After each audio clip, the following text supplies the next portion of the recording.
Now the lawsuits got everyone awake. Derek Dixon's making claims, but they're just that for now. Allegations of harassment. Does Perry really allow?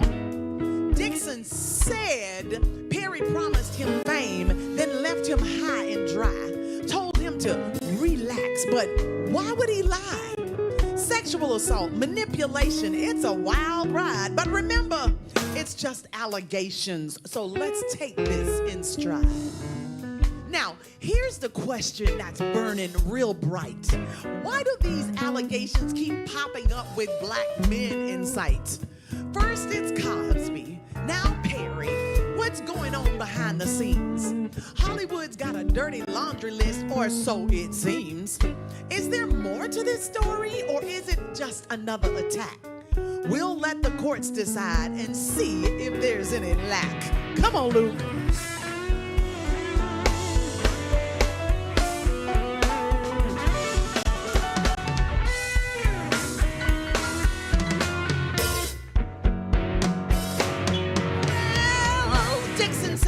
Done him wrong, but it's just allegations. Let's not rush to judgment with these wild expectations. $260 million is a lot to ask, but let's hold tight. We don't know the full truth. Let's not pick a fight. Hollywood's got a history. It's a hot mess. But why do black men keep facing this stress? We're not saying Perry did it, but stay woke. The truth might not come out till the smoke clears. Let's take a note. It's the blues news. Anything can happen in this whole day. Yeah. Whoa, let me tell you, tribe, we'll do it again, same time, same place, and we'll do it. This is on the show. This has been the blues. Yeah.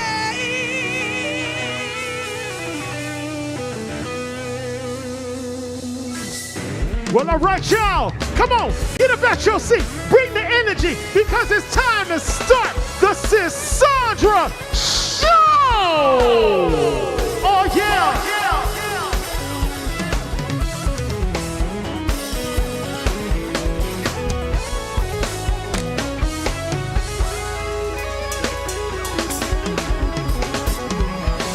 Yes! Hello, y'all, and welcome to the Sandra Show. I need y'all to make some noise for my band, your band, our band for the Comcast. Well, hello, everyone. What's up, guys? Hey. Y'all are in the house. Thanks so much. When I tell you, You that in the house blues- yourself, loud and clear. Thank you very much. I am very loud.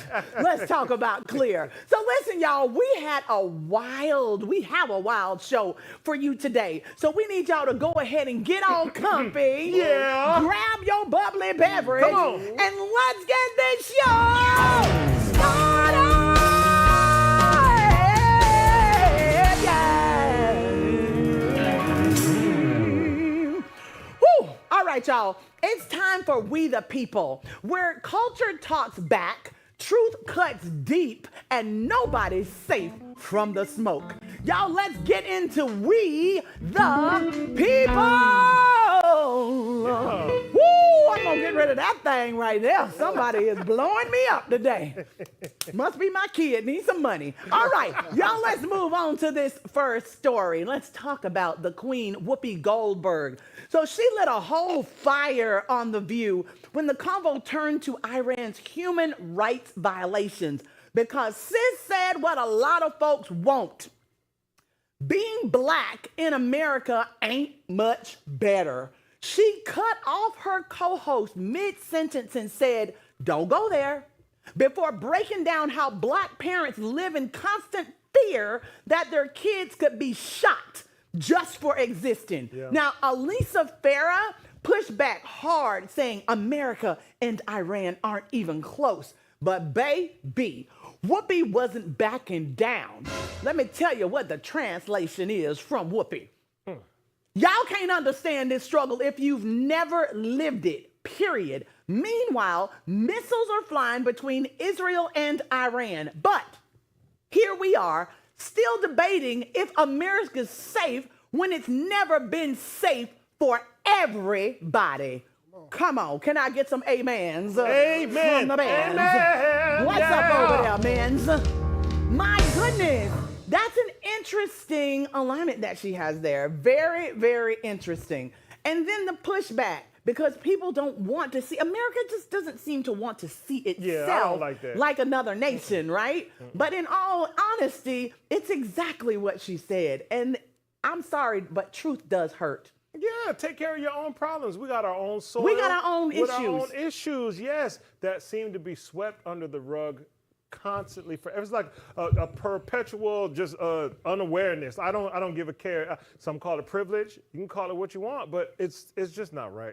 It's not right. Push back. Don't ever push back on a Black American when they're trying to express their experience. The feeling, exactly. Yeah, nobody has that right. Because you can't tell. You have no idea. Yeah. Trust us and trust someone like Whoopi when she tells you this is the truth. Yeah, all right, let's move on to this next story. Y'all, the juror who just got kicked off Diddy's trial wasn't some fangirl. He barely knew the man.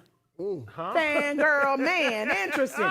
So sources say he ain't into he's not into rap. He's into reggaeton. And no, he's not chasing clout, books, or interviews. He was just trying to do his job quietly until the court got sketchy about where he lives. Do you live in the Bronx or do you live in New Jersey? Now he's out, replaced by a 57-year-old Caucasian man from Westchester. Now, that shift alone might make you side-eye the whole trial. And don't expect any plea. This guy ain't saying a word, respectfully minding his business. Oh, wow. What is going on? Well, I didn't know anything like that happened. I just found out that something like that happened. That's crazy. Luke, heads up. Check this out. Come on. Anytime. Bam. Thank you. Do something with that. But is that a normal thing that usually happens? To switch out jurors? Yeah, just like at this stage. But based on the reason that they switched the person out and then who they switched the person out to, yes. I think that's a little red flag. So they think the guy's trying to get a record deal or something? I don't like. Isn't that crazy? He's into reggaeton. Like, what is this? The guy is like, I don't even like rap. I mean, that's funny. I'm not into rap. I'm into reggaeton. You know. Like, and they said it wrong. Saying that he doesn't like rap would be like something to qualify him more to be a judge in the case. That's what I'm thinking. So he's not really siding with Diddy. Yeah, so exactly. why they got rid of him? I think they just wanted to switch it up a little bit. Bronx. Anyway, as I always say, as we say here on the Sasandra Show, y'all, time will tell. Yes. Let's move on to this next story. All right, y'all. President Trump's immigration crackdown just hit a boiling point. So over 2,000 more National Guard troops are being deployed in Los Angeles under federal orders, bringing the total to nearly 5,000 military boots on the ground. Got my boots on the ground.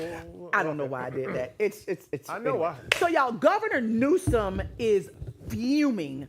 He says these troops were yanked from wildfire and border duty just to help President Trump, play politics. And now California is suing the feds for overstepping state rights because they can. Meanwhile, ICE raids continue. Protests grow louder and the streets of LA feel more like a war zone.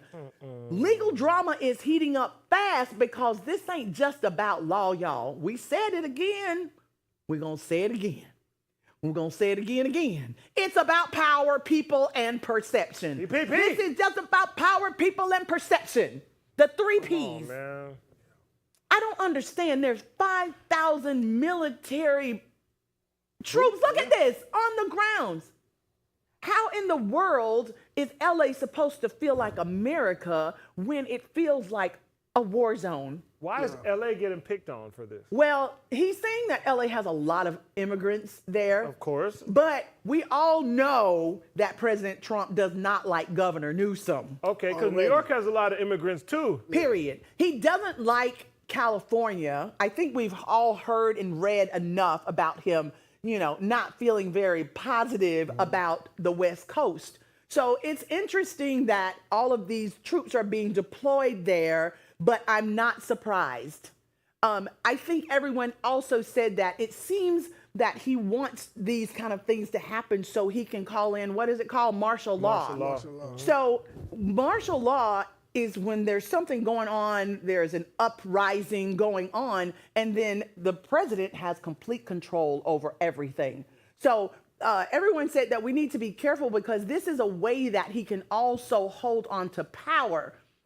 So if he calls martial law, then guess what? No elections can happen. So many things just kind of go on pause because the country is at war. Yeah. So we need to be very wise about the way that we protest.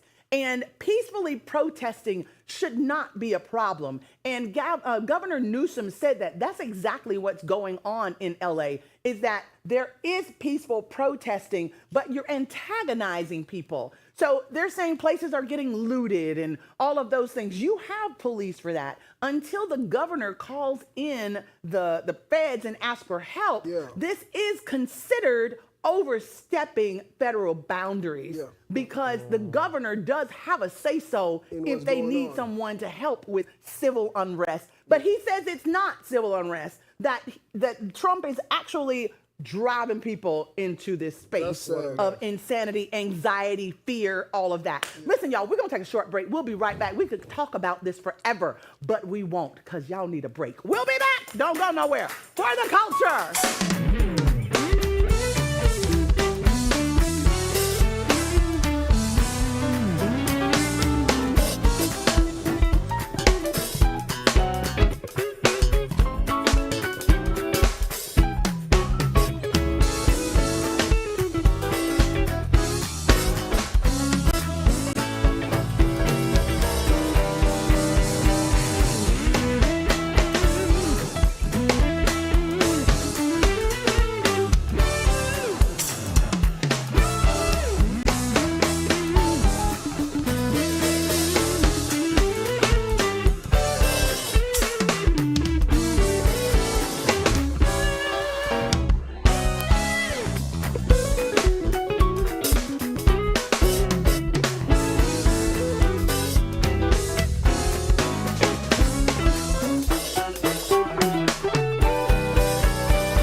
About. Hello and welcome back to the Sandra Show. Y'all, for the first time ever, the NAACP banned a sitting U.S. president from attending their national convention. Now, President Trump is not invited.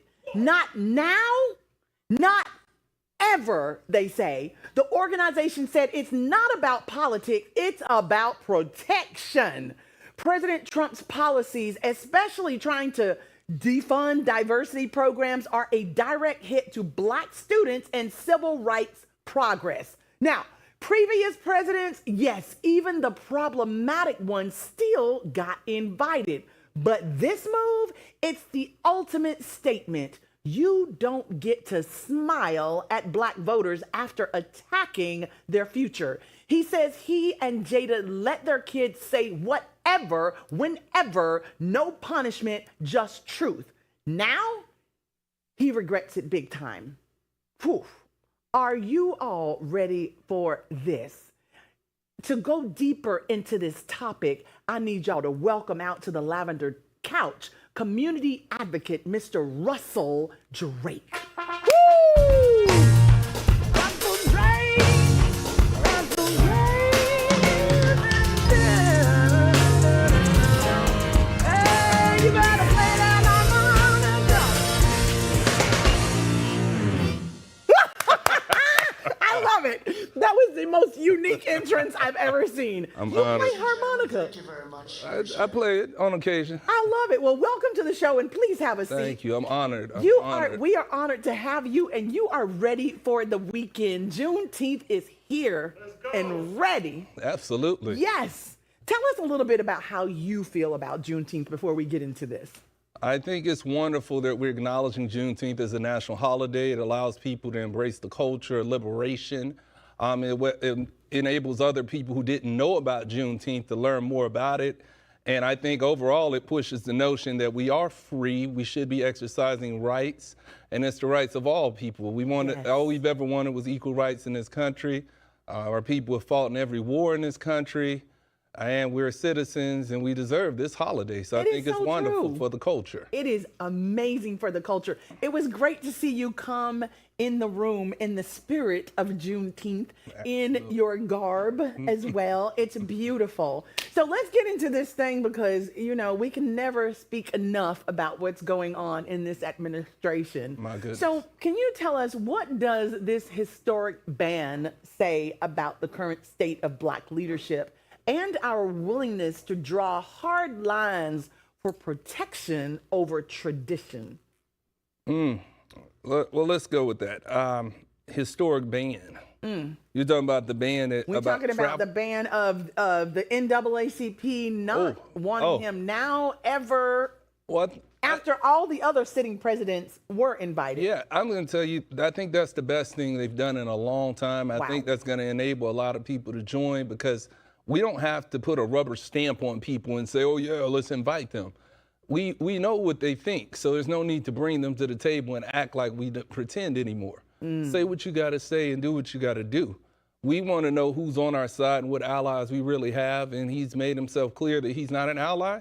Don't bring him there. Don't waste our time. Let's really work on stuff to move our communities forward.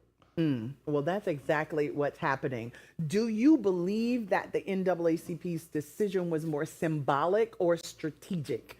And can symbolism still create real change in this political climate we're currently living in? Yeah, I think it was more strategic overall. I think it was strategic. Again, the people, we're done with the ceremonial things. The people really want to take action and formulate plans to move forward. They want to organize and structure. So they're very strategic in doing that. And I think this is a step in the right direction, and other groups should do the same thing. We don't need to get anybody's permission to be Black. We don't need to get anybody's permission to stand up for causes. We don't need that. We have a lot of talent and brilliance across the board.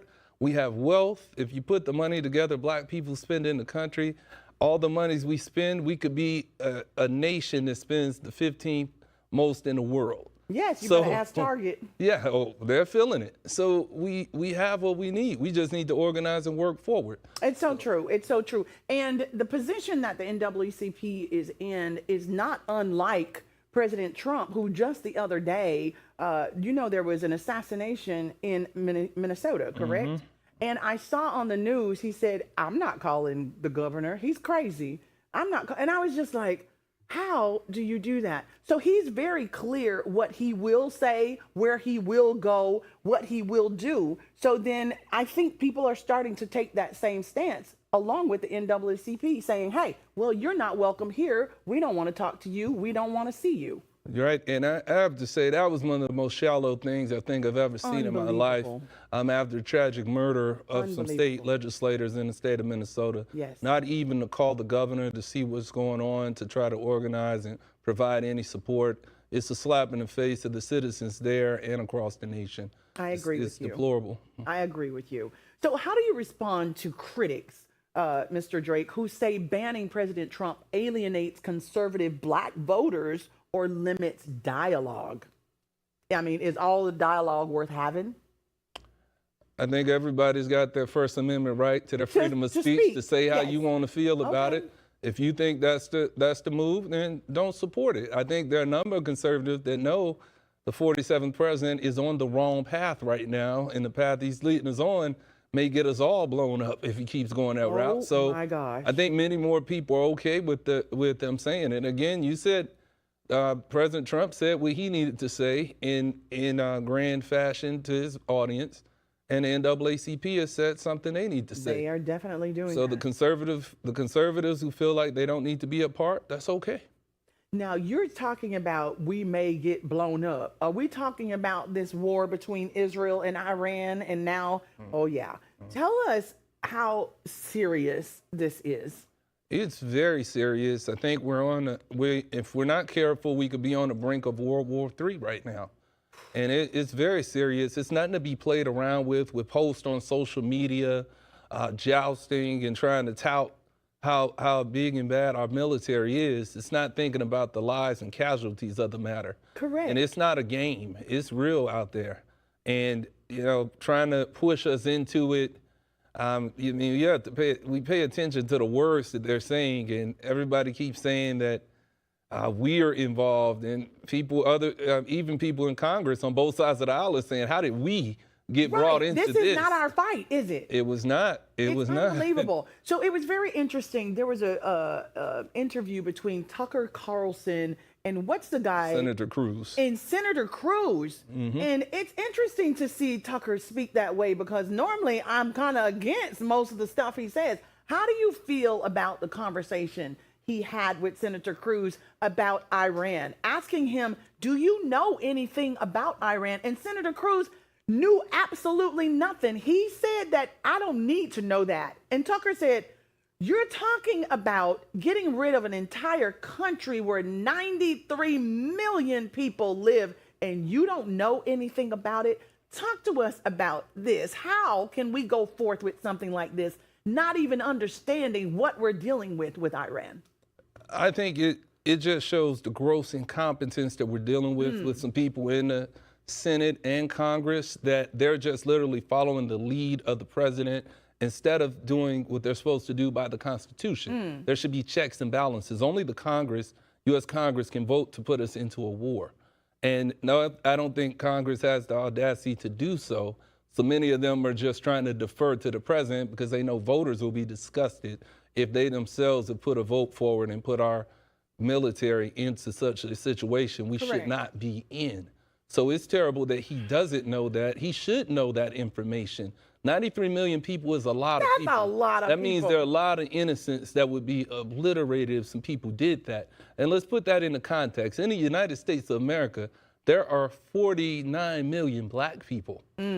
That's how many black people. So that we have in the United States. That's the 14% of us, yes. Yeah, and keep in mind that's outside of Africa.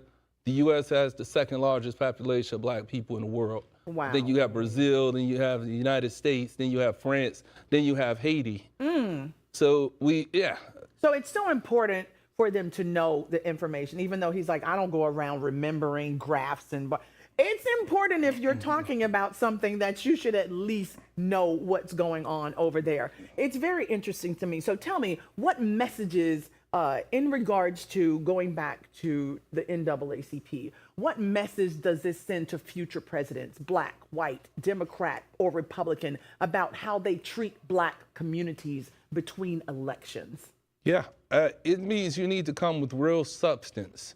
You can't just come up with words. You need to come with substance and actions so that you're supporting causes. And if you do something that's not in line with things we support, we're going to send a loud message that we don't need to hear from you. Like what's happening right now. I think the message is very loud, not just from black citizens, but from citizens all over the nation that we are not in alignment with what's going on. So how do we balance the importance of inclusion and open platforms with the need to protect our people from policies that actively harm them? In 10 seconds, please. I think we balance this by respect in everything that we're doing. Everybody in here has their own different platforms, and we elevate everybody. When it's your time to shine, we push you forward. And it's like it's the Sandra's day. It's Russell's day. It's for the culture's day, and we elevate each other. Yes. And we don't have to compete and compare. We can complement and collaborate. I love that. Don't compete and compare. We need to complement and collaborate. Yes. With that being said, Mr. Drake, thank you so much. It's always an honor to have you here. To our viewers, God bless you. We will see you back here tomorrow for the culture. All right, now, thanks so much for coming. All right, everybody at home, just scan that QR code at the bottom of your screen, because we've got so much more exclusive content for you right here only on the Sis Sandra Show.